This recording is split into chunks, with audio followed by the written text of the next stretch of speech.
Boa noite, meus queridos irmãos. Bom poder falar com vocês, apesar de não poder vê-los, mas eu mando aqui meu abraço e meu beijo virtual, para que todos possam, ao estar ouvindo as minhas palavras agora, possam estar bem, possam estar com saúde e buscando conhecer um pouco mais a palavra de Deus. Que nós possamos abrir nossos corações, abrir nossas mentes para a palavra de Deus, que possamos aprender mais e mais. E, acima de tudo, que nós possamos deixar essa palavra trabalhar na nossa vida, que ela possa nos transformar dia após dia. Bem, hoje nessa aula eu vou falar a respeito de um episódio muito importante na vida de Jesus. Vocês sabem que eu gosto muito de história, né? Das histórias da Bíblia. Eu gosto das minhas aulas baseadas em histórias da Bíblia, em personagens, né? E hoje eu resgatei um personagem aqui que foi muito importante no Novo Testamento, um personagem que teve um episódio muito importante que aconteceu entre ele e o nosso Senhor Jesus, né? Eu vou falar um pouco a respeito de Nicodemos. O que nós podemos aprender com Nicodemos? Vamos falar sobre o encontro de Jesus e Nicodemos. Mas quem era Nicodemos? Por que ele foi tão importante? Bem, nós sabemos que uma das frases mais importantes da Bíblia, mais fortes da Bíblia, Jesus falou justamente para ele. Aquela frase que está lá em João, capítulo 3, versículo 16. Porque Deus amou o mundo de tal maneira que deu o seu Filho unigênito, para que todo que nele crê não pereça, mas tenha a vida eterna. Então essa frase tão célebre, tão marcante, talvez o versículo que todo mundo conheça da Bíblia, foi falada justamente para este homem, justamente para Nicodemos. Como deve ter sido alegre, né, uma honra para ele ouvir da boca do próprio mestre essas palavras. E ele ouviu. Então esse encontro de Jesus, que marca esse versículo, esse versículo que significa basicamente um resumo, né, do Evangelho, da Boa Nova, que Deus deu, que Jesus veio, morreu por amor a mim e a você, para que nós não pereçamos, mas tenhamos a vida eterna. Como é bom poder ler esse texto, falar esse texto e ter certeza que Deus está conosco, né? Bem, continuando com Nicodemos, essa história de Nicodemos encontra-se no Evangelho de João, no capítulo 3, como vocês bem sabem. Eu gostaria que vocês abrissem lá para a gente poder acompanhar um pouco a história deste homem, Nicodemos. Então, em João capítulo 3, ele começa assim, versículo 1. Havia entre os fariseus um homem chamado Nicodemos, um dos principais dos judeus. Então, esse versículo já nos fala bastante a respeito desse homem, não é verdade? Veja bem, ele era um homem importante na comunidade de Israel. Ele era uma pessoa muito religiosa. Aqui fala que ele era membro do Sinédrio. Eu gostaria de falar um pouquinho sobre o Sinédrio para vocês entenderem quem era Nicodemos. Bem, o Sinédrio, ele foi instituído bem lá na época de Moisés, né?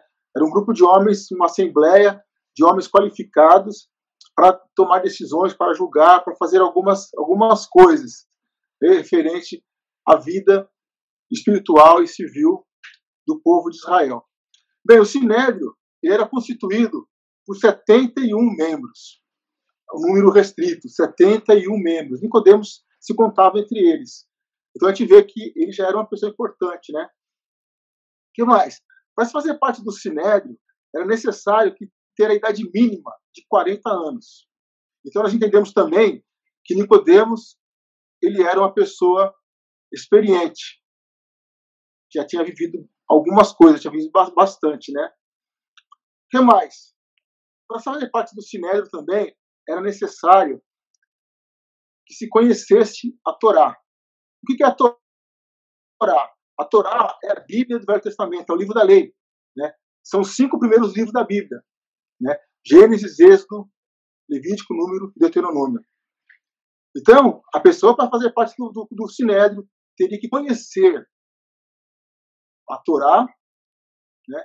Não apenas por ler, mas realmente conhecer e interpretar as leis de Deus através da Torá. Também essa pessoa deveria ter sabedoria comprovada. Deveria ser uma pessoa que fosse sábia, que sabia decidir, que sabia esquadrinhar, que sabia interpretar situações e momentos para poder julgar algumas coisas. O que mais? Uma pessoa, para se fazer parte do Sinédrio, ela também tinha que ter boa reputação. Imagina só, Nicodemos andando pelas ruas lá de Jerusalém, e as pessoas falam, olha, aquele homem, um homem justo, um homem bom, tinha que ter boa reputação. As pessoas tinham que falar bem dele. O que mais? Também era um quesito para se fazer parte do Sinédrio, uma pessoa ser amante da verdade, amar a verdade, buscar a verdade a todo custo, ser uma pessoa justa, né? E além de tudo isso, a pessoa também deveria conhecer ciência e matemática. Olha só, quantas coisas um homem precisava ter para fazer parte do Sinédrio. E Nicodemos era assim, uma pessoa, um grupo restrito em que ele fazia parte, e ele fazia parte do Sinédrio. A gente podia dizer que Nicodemos era o cara, fala a verdade. Todos esses quesitos, e ele preenchia todos. Então, ele realmente ele era o cara. Um cara respeitado, um cara honrado, um cara que tinha um nome a zelar.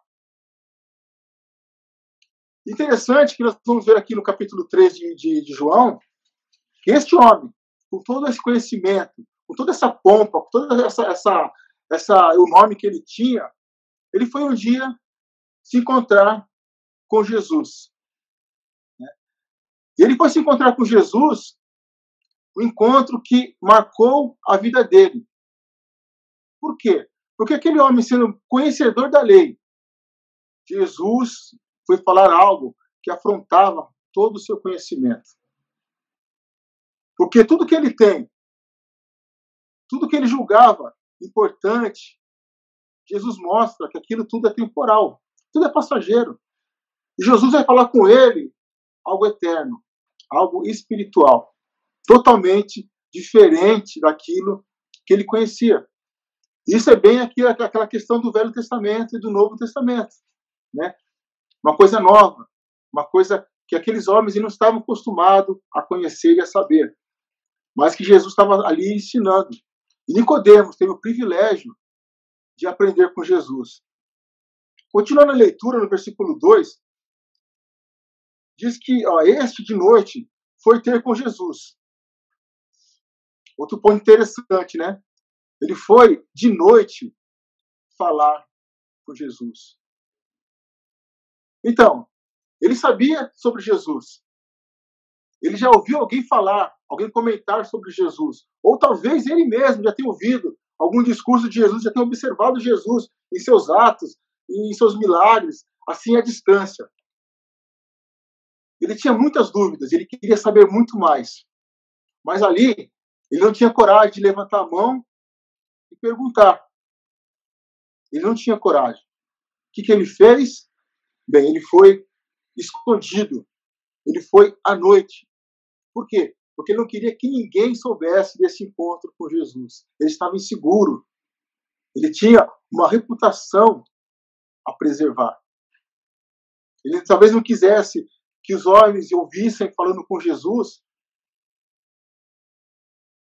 por não ter certeza, né?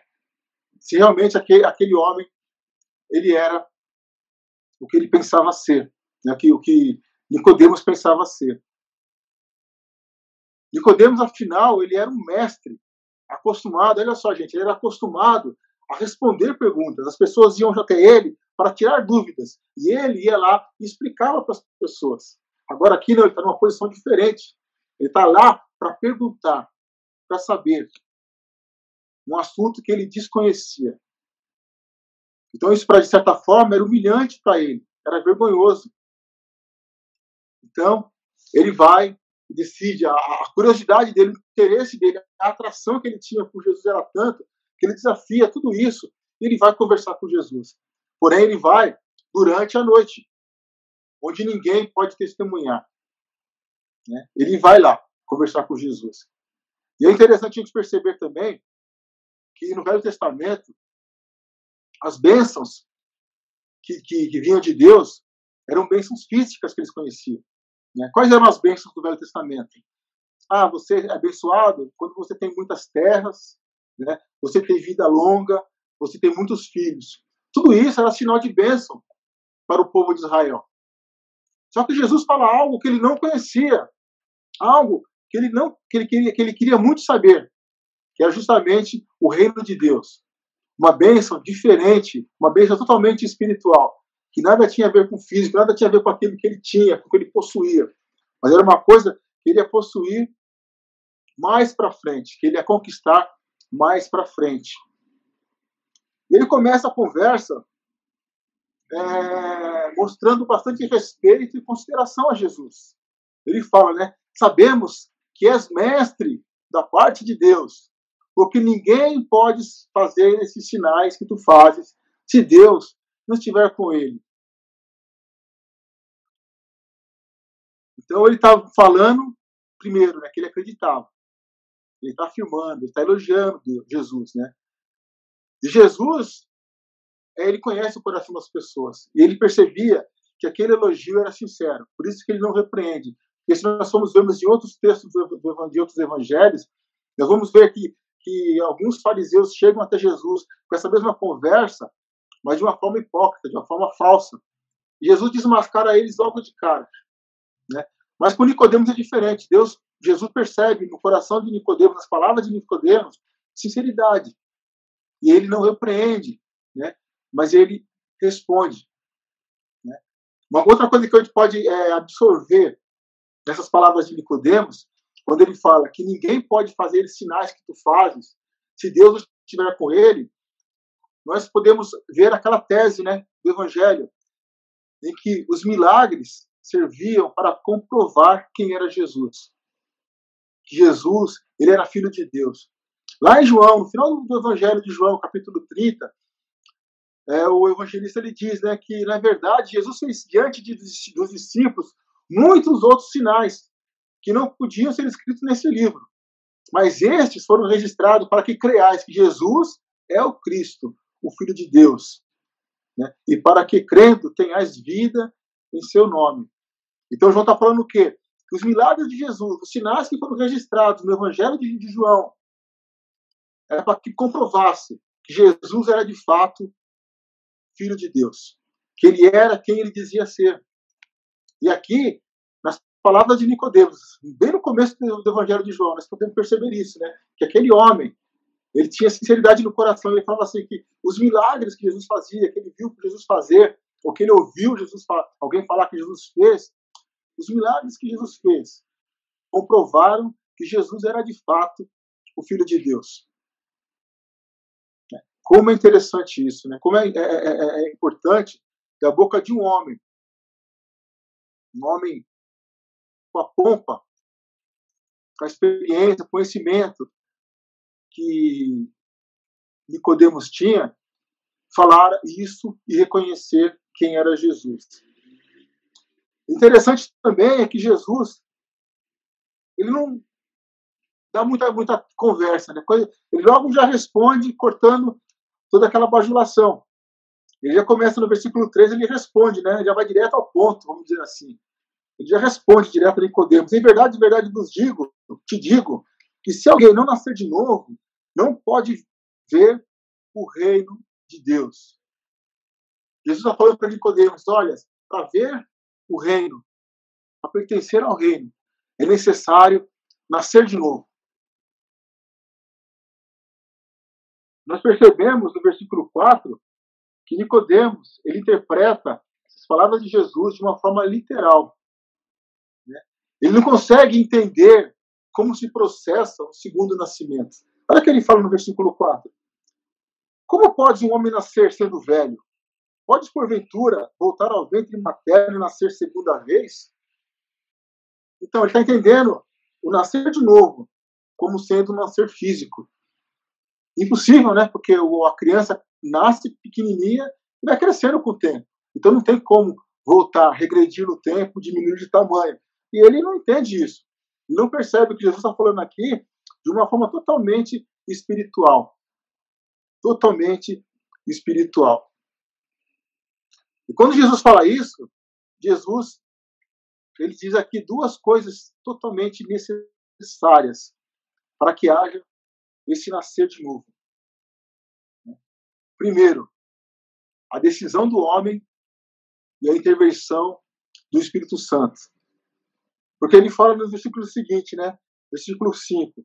Em verdade te digo, quem não nascer da água e do Espírito não pode entrar no reino de Deus. O que é nascido da carne é carne. O que é nascido de Espírito é Espírito. Não te admires de eu te disser, importa-vos nascer de novo. Então, nascer da água e do Espírito. Nós entendemos, quando ele fala de nascer da água, a gente pode interpretar como ele dizendo a respeito do batismo, né? Porque o batismo é um nascer de novo, é um nascer da água. O batismo, ele simboliza o sepultamento, quando você entra na água, e um novo nascimento, quando você sai da água. Então, quando você tem esse novo nascimento, você tem a possibilidade de ser um novo homem. Né? Só que, como eu disse, tudo isso depende da decisão do homem de nascer de novo. Morrer para o mundo e nascer para Deus. Sepultar o velho homem e dar vida a um novo homem. Isso é o nascer de novo. Isso é aquilo que Nicodemos, apesar de todo o seu conhecimento, de toda a sua experiência, não conseguia entender. Porque é uma coisa nova, uma coisa que ninguém havia dito ainda. Jesus está chegando com essa novidade, com a possibilidade do homem de se transformar na sua vida, possibilidade do homem se tornar um novo homem, onde é apagado todo o seu passado, onde é apagado tudo que ele fez de errado. E Deus dá a este homem uma segunda chance, uma chance de corrigir seus erros, uma chance de trilhar um novo caminho, uma chance de buscar novidade de vida. Porque Jesus, ele promete que Deus esquece o seu passado e te dá uma oportunidade de recomeço. Então, tudo isso é um nascer de novo. Mas, como eu disse, depende muito da decisão do homem. Porque não é apenas decidir se batizar. Essa é uma decisão fundamental, importante. Mas muito mais é permanecer. Né? É continuar. Porque o ato ali, de certa forma, é simples. Mas o problema é depois. Este é o grande desafio. Ser batizado não é somente o ato de entrar nas águas. Esse é o começo. Mas a verdadeira conversão, a palavra conversão significa mudança de vida, transformação. Né? A verdadeira conversão é buscar essa transformação de vida, uma nova vida, uma vida nova. Deixar de lado todas as crenças, todos os desejos, todos os hábitos, todas as coisas que você faz ou que você fazia e que desagrada a Deus. É de fato tirar isso da sua vida. Isso é nascer de novo. Isso é uma grande decisão. Talvez seja a decisão mais importante que eu e você possamos tomar na nossa vida. Mas é uma decisão muito difícil. Por quê? Porque aquele velho homem, aquele que você sepultou aqui naquelas águas, ele vive querendo renascer. Ele vive querendo dar voz à sua vida. Ele vive querendo te dominar novamente. Porque faz parte da sua natureza humana, da sua natureza carnal. E o nosso grande desafio é não permitir isso. E para que isso aconteça, o que temos que fazer? Buscar essa transformação, dia após dia. Nascer de novo, todos os dias. Todos os dias mudar alguma coisa na nossa vida. E sabe, irmão, essa mudança, essa transformação de vida, ela não acontece como um passe de mágica. Ela não é algo fácil de se ter, algo fácil de se conquistar. E é por isso que eu falei que é necessário a decisão do homem, mas é fundamental a intervenção do Espírito Santo. Porque nós não conseguimos essa mudança sozinhos. Nós precisamos do auxílio, da ajuda do Espírito Santo. Transformação. Um homem e uma mulher carnal passa a ser um ser espiritual, um ser guiado pelo Espírito Santo. Então, se deixar guiar, se deixar operar mudanças em sua vida, buscar essa mudança e aceitar aquilo que o Espírito Santo nos indica, nos ensina. Aceitar as orientações do Espírito Santo.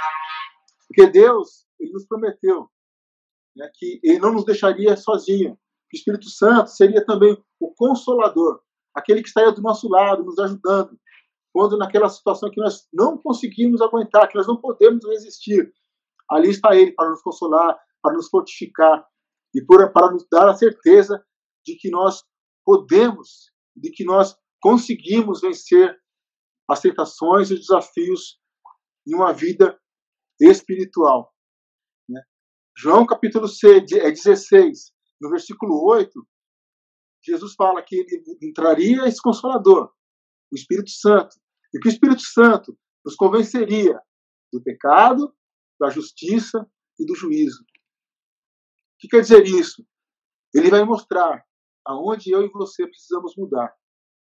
Ele vai mostrar aonde nós continuamos errando. Se nós temos dúvidas que se aquilo que nós fazemos é certo ou errado, vai agradar a Deus ou desagradar a Deus, de alguma forma o Espírito Santo vai nos mostrar. Mas aí vai caber a mim e a você ouvi-lo ou não. Porque aí entra aquela palavrinha, né? O livre-arbítrio. A decisão vai estar sempre nas nossas mãos. Mas, de antemão, eu digo que nós vemos aqui que a verdadeira e a boa decisão é fazermos a vontade de Deus. Se nós quisermos buscar o reino de Deus, assim como Nicodemos queria, devemos aceitar essa mudança em nossa vida. E essa mudança, como eu disse, é dia a dia. É algo que vai acontecer na nossa vida todos os dias, vamos estar aprendendo algo, todos os dias nós vamos estar lendo a Bíblia, em algum ponto nós vamos ver alguma coisa que nós estamos falhando, alguma coisa que nós precisamos melhorar, seja no nosso comportamento humano, no nosso relacionamento com pessoas, seja nos nossos pensamentos. Nós sempre vamos perceber alguma coisa que nós precisamos melhorar. Isso o Espírito Santo irá nos mostrar. E isso vai acontecer sempre, até nos encontrarmos com Cristo. Essa mudança só vai acabar quando nós nos encontrarmos com Cristo. Então, irmãos, o que nós podemos aprender aqui com Nicodemos nesse episódio de capítulo 3 do Evangelho de João, sobre o novo nascimento, né? É entender que nós precisamos esse novo nascimento, essa renovação de vida, todos os dias. Todos os dias. Nós percebemos aqui na história deste homem que ele era um homem poderoso, conhecedor. Tudo que ele tinha ali, que nós vimos que ele tinha para fazer parte do Sinédrio, podia fazer dele um homem arrogante, um homem orgulhoso. E talvez ele até fosse, até este momento em que ele encontrou-se com Jesus. Mas, creio eu, a Bíblia não nos esclarece muito sobre ele, mas creio eu que ele continuou ouvindo de Jesus. Que ele continuou aprendendo. Que o Espírito Santo, de alguma forma, tocou na vida deste homem. E ele entendeu a necessidade de mudança. Nós não sabemos até que ponto a vida dele mudou. Mas nós podemos perceber algumas coisas na vida deste homem que demonstraram, sim, algum efeito que ele teve. Por exemplo, no Evangelho de João mesmo, no capítulo 7, aqui está falando um pouco dele. No capítulo 7, no versículo 50, antes disso, né, nesse contexto aqui, o que acontece? As pessoas, os principais lá do Sinédrio, né, os iguais a Nicodemos, né, estão ali discutindo e decidindo. E eles estão atentando contra Jesus. Eles queriam matar Jesus, eles queriam fazer alguma coisa para matar Jesus. Né? Nicodemos era um entre 71 homens. E ele era o único, talvez, que conhecesse Jesus e que tivesse um sentimento diferente daqueles outros homens. Só que ele, mesmo sendo minoria, muito pequena, né? No universo de 70 pessoas, ele era 71 pessoas, né? Ele era apenas um. Nós vemos que ele não ficou calado. Ele não se acovardou. Quando ele ouviu alguma coisa que era contra a vontade de Deus e que ele tinha possibilidade de fazer algo a respeito, ele o fez. Se nós olharmos aqui no capítulo 7, no versículo 50 do Evangelho de João, a palavra nos diz o seguinte, olha, Nicodemos, um deles, que antes fora ter com Jesus, perguntou-lhes, perguntou àqueles outros homens do Sinédrio, acaso a nossa lei julga um homem sem primeiro ouvi-la e saber o que ele fez? Responderam eles, dar-se-á acaso que também tu és da Galiléia? Eles começam a duvidar, a questionar a Nicodemos. E ele continua, examina e verás que da Galiléia não se levanta profeta. Eles estão falando aqui, querendo justificar o fato de Jesus, a acusação de que Jesus era mentiroso, pelo fato de Jesus ser contado como galileu. Mas nós sabemos que ele não era galileu, ele era judeu. Ele não nasceu na Galiléia, ele nasceu na Judéia. Mas ele foi criado na Galiléia, em Nazaré.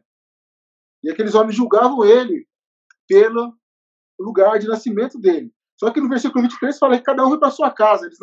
Eles aceitaram a palavra de Nicodemos e não discutiram. Então nós temos aqui que Nicodemos, ele tinha a possibilidade de fazer algo por Jesus e ele não se calou. Ele fez e com a sua voz ele conseguiu retardar pelo menos a atitude daqueles homens. Então nós vemos, que ele fez o que ele pôde. Então nós vemos que o Espírito Santo agiu de alguma forma através deste homem. E com isso nós podemos aprender também um pouco, irmãos, que a nossa vida, a nossa posição, onde nós estamos, nós podemos falar de Jesus, nós podemos e devemos defender Jesus quando alguém, em alguma conversa, alguma discussão, fala alguma coisa errada, pode até zombar de Deus, zombar da igreja. Nós devemos, através da nossa posição, não nos sentir envergonhados, não ter medo, mas ter a coragem que Nicodemos teve aqui de levantar a voz e falar e defender a pessoa de Jesus.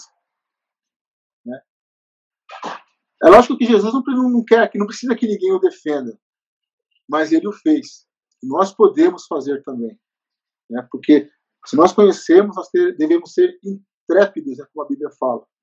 E não ter medo, não ter vergonha de falar. Mesmo às vezes, como no caso dele, não no nosso caso, mas no caso dele, ele poderia sofrer represálias. Mas não aconteceu. Ele teve coragem para isso. Então nós vemos que Nicodemos interveio de forma decisiva, apesar de tímida, mas de uma forma decisiva. Porque aqueles homens foram embora e não decidiram nada. O que mais que a gente pode falar sobre Nicodemos? No Evangelho de João ainda, no capítulo 19, o que nós temos aqui no capítulo 19? No capítulo 19 do Evangelho de João, Jesus morreu, e aqui nós encontramos Jesus, o sepultamento de Jesus. Quem iria sepultar Jesus? Aqueles amigos dele, os seus discípulos, todos fugiram. Com exceção de João, todos os outros fugiram. Mas nós vemos aqui que 2 homens fizeram isso.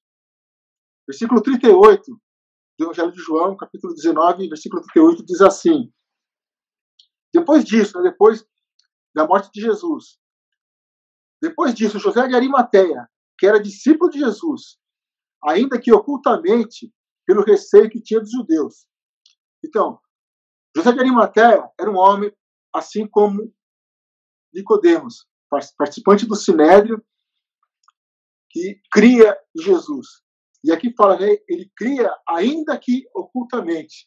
Ele acreditava, mas ele não falava para ninguém. Ele acreditava intimamente, só para ele. Ele tinha receio, como fala aqui, dos judeus, o intimidar. Mas nesta hora, ele queria coragem. Nós percebemos aqui que nesta hora ele queria coragem. Ele não está preocupado mais com o que os homens pensam. Ele queria coragem. E diz aqui que ele rogou a Pilatos para que lhe permitisse tirar o corpo de Jesus. Pilatos permitiu. Então foi José de Arimateia e retirou o corpo de Jesus lá da cruz. Quem tirou o corpo de Jesus? José de Arimateia. Versículo 39. E também Nicodemos, olha ele aqui, Nicodemos, aquele que anteriormente viera a ter com Jesus à noite. Capítulo 3. Foi, levando cerca de 100 libras de um composto de mirras e aloés. Tomaram, pois, o corpo de Jesus e o envolveram em lençóis com aromas, como é de uso entre os judeus na preparação dos sepulcros. Então nós vemos aqui que na hora do sepultamento de Jesus, 2 homens que eram participantes do Sinédrio, membros do Sinédrio, que eram os principais entre os judeus, líderes ali, nessa hora eles se revelaram discípulos de Jesus. Não temeram aquilo que os homens poderiam pensar nele, não temeram nada, mas eles foram, e os dois, José de Arimateia e Nicodemos, e sepultaram Jesus. Fala aqui que Nicodemos ele levou mirra, né, que seria aqueles ungüentos, azeites ricos que eles usavam para embalsamar o corpo de defunto. E Nicodemos ele levou, né, essa mirra que custa muito caro. Ele levou para poder embalsamar o corpo de Jesus. Né?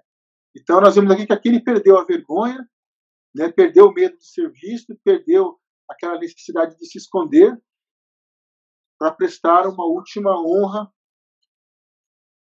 a Jesus. Então nós podemos ver aqui, no Evangelho de João, a transformação na vida deste homem. Nós vemos aqui que foi uma transformação gradativa, que aconteceu aos poucos, mas que foi acontecendo.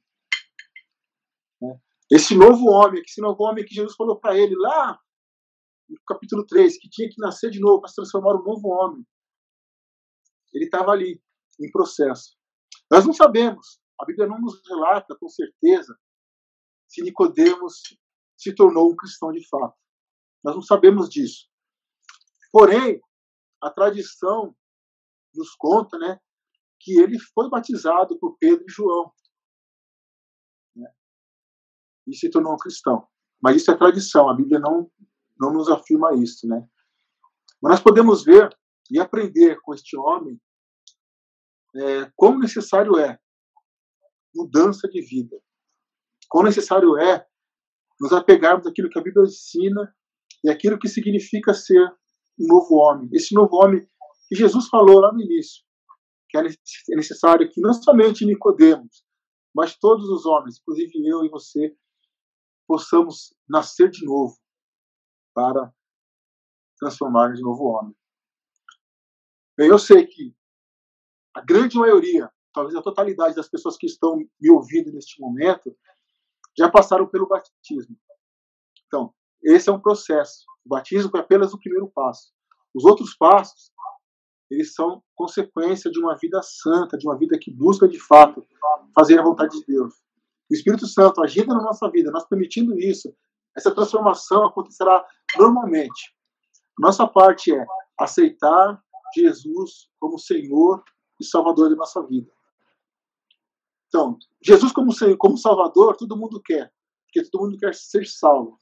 Todo mundo quer a salvação, todo mundo quer um dia estar no reino de Deus. O difícil é aceitá-lo como Senhor. Aceitá-lo, porque a palavra Senhor significa dono. Né? Dono que determina o destino do seu servo. Então, se eu e você queremos de fato ser servo de Jesus, devemos aceitar Ele como Senhor, como dono, e fazer a sua vontade, como bom servo sempre faz. E aqui, nós podemos aprender um pouco hoje a necessidade de mudança, a necessidade de não nos apegarmos à nossa natureza humana, nem, como Romanos 12 fala, não podemos nos amoldar a este século, a este mundo, as coisas que nos rodeiam. Basta de ouvir o que as pessoas aí fora falam e pensam e erram muitas vezes. Nós, como cristãos, devemos fazer diferente. Devemos buscar conhecer a vontade de Deus e falar somente a vontade de Deus. Muitas vezes a nossa vontade, muitas vezes os nossos pensamentos vão ficar em segundo plano.